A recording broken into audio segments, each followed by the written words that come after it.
Hey there and welcome back. It's Sarah from Sarah Cat Plans.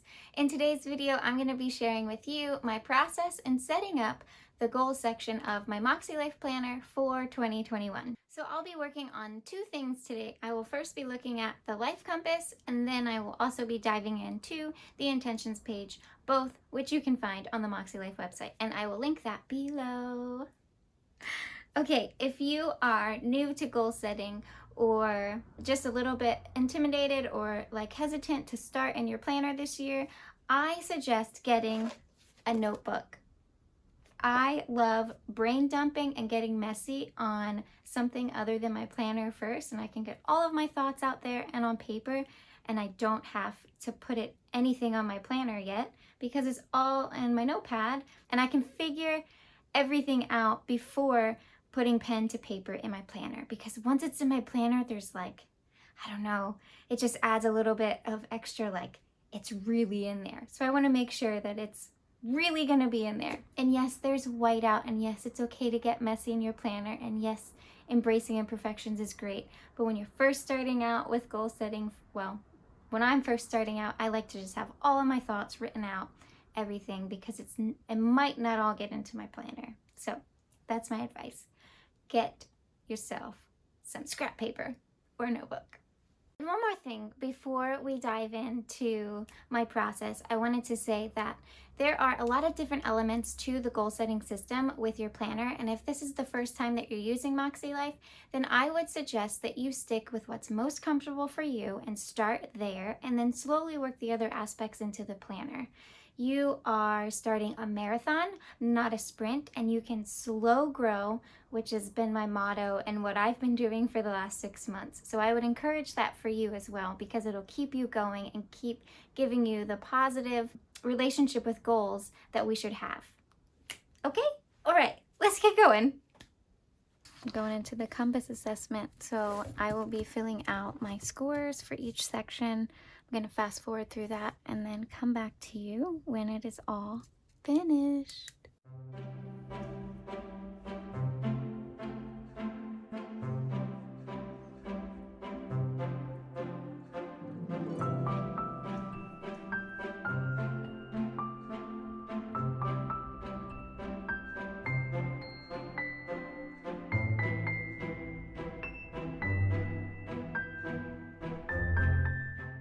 Okay, so I went ahead and added up all of my numbers off camera. And what you do is in the planner. You add up each category, all 8 numbers, then you divide it by 8, and then you'll get the score for it. So I'm going to go ahead and write in my scores now, and then talk about my asterisks.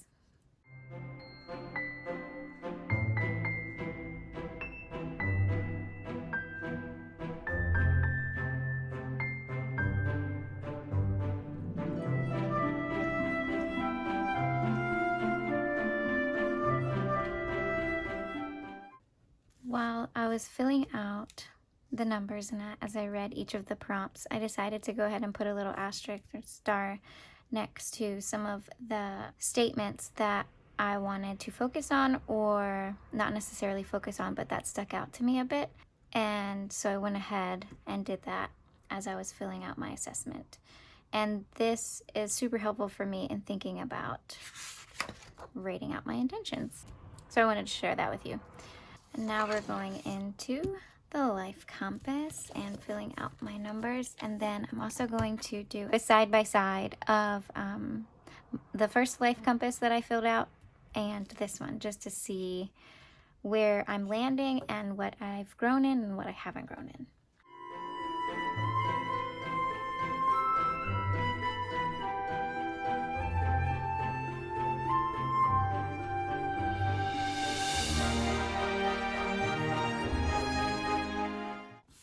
Okay, while I was filling this out, I remembered that I wanted to point out that some of my numbers actually were not even, in that for spiritual and growth I had a 7.3, in work and learning I had a 5.5, fun and recreation was 4.88.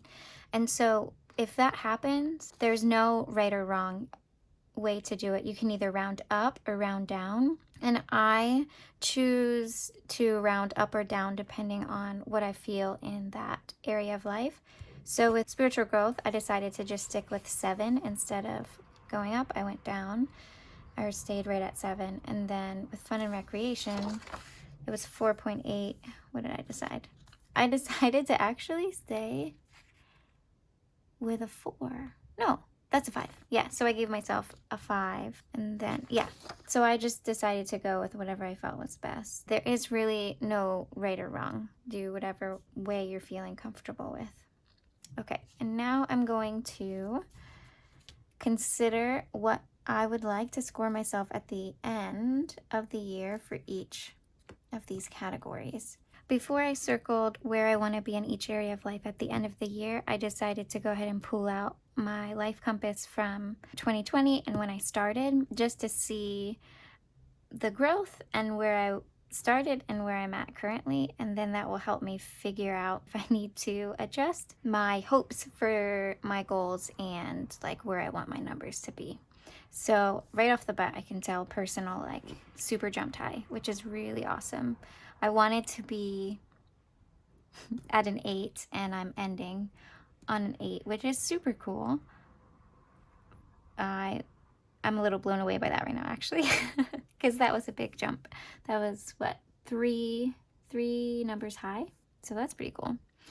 And fun and recreation, I started at a 3, and I wanted to be at a 6, and I definitely landed on a 5. So this is kind of cool for me to look at. It's awesome for sure that I landed on the goals that I wanted to for personal and spiritual growth, which makes a lot of sense to me, because these are actually the 2 areas when I'm looking back on that I've been really focusing on when it comes to my goals, like weekly and monthly. These have been 2 areas that I'm like, yeah, I'm definitely going in on that. So that's kind of fun to see. And also, it's fun for me to look back and realize that when I was setting these, I was just throwing out numbers. I was like, yeah, sure, maybe we'll try. We'll like hope, we'll dream big. Especially my fun and recreation. I wanted that to jump 3 numbers. So that's kind of cool to see. And now I can also gauge that whatever area of life I'm gonna really hone in on, I can probably bump those numbers up, because I went from a 4 to a 7 here. But if I'm not going to be heavy focusing on those goals, then maybe I should scale them back a little bit. So this is cool. I'm also like not exactly where I wanted to be, but like I said, I was kind of just throwing out guessing because I wasn't entirely sure what I was doing with goals. But I'm really, really happy with where I ended, not because I met 2 of my hopes, but just because I grew and I'm learning where I want to be. And I think that is obviously the most important part, is embracing the growth and just the process. So, yay. What I'm going to do for circling my numbers is, for the areas that I'm going to focus in on, I'm going to make those numbers a little bit higher. And then the areas that I'm not going to have as much energy focusing in on, because I can't focus on all 8 areas all the time, I'm going to make those number jumps just a little bit lower and go from there. So I know that for sure health and wellness is my smallest number right now on the scale, and it's definitely an area that I am wanting to focus heavily on in 2021. So I'm gonna go ahead and shoot for the goal of, this is a tough one. Okay, I'm gonna say a 7.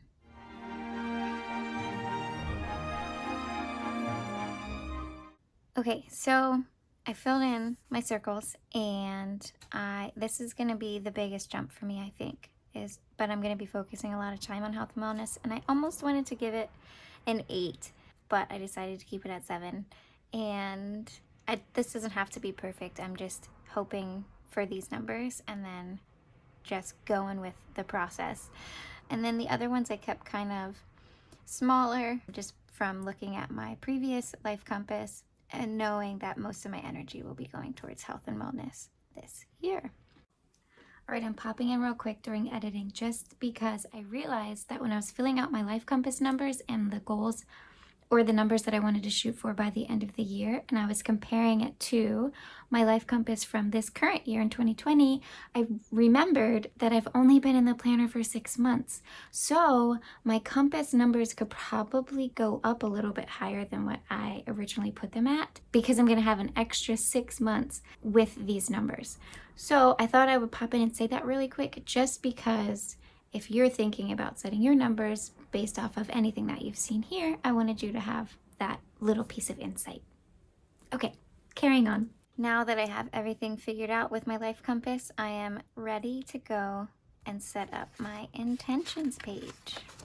Just like with the life compass page, I wanted to go ahead and pull out my 2020 intentions page and see what are the things that I wrote down in 2020 and then figure out what is going to possibly move over into 2021. What areas have I grown in? And also just to get a feel for what I wrote out, because honestly, I haven't looked at my intentions page that much for the last half of the year.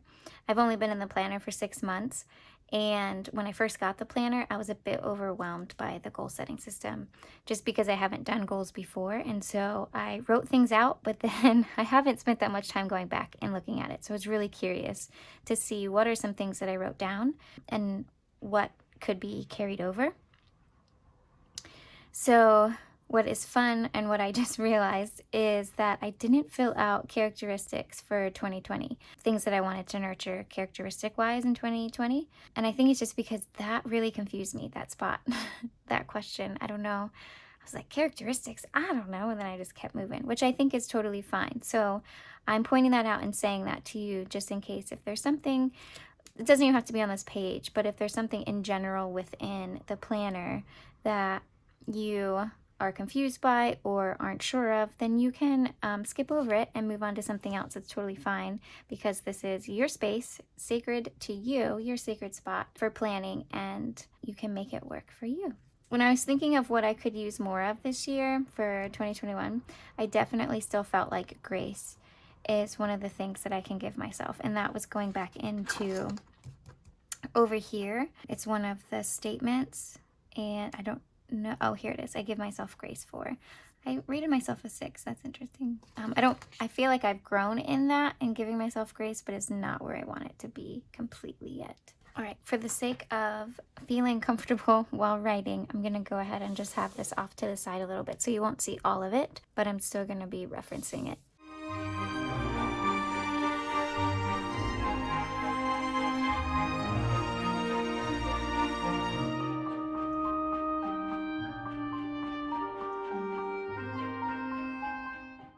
I saved characteristics I would like to nurture for the end because it wasn't something that I was super clear on and wanted to fill everything out first and then come back to it. So here we go.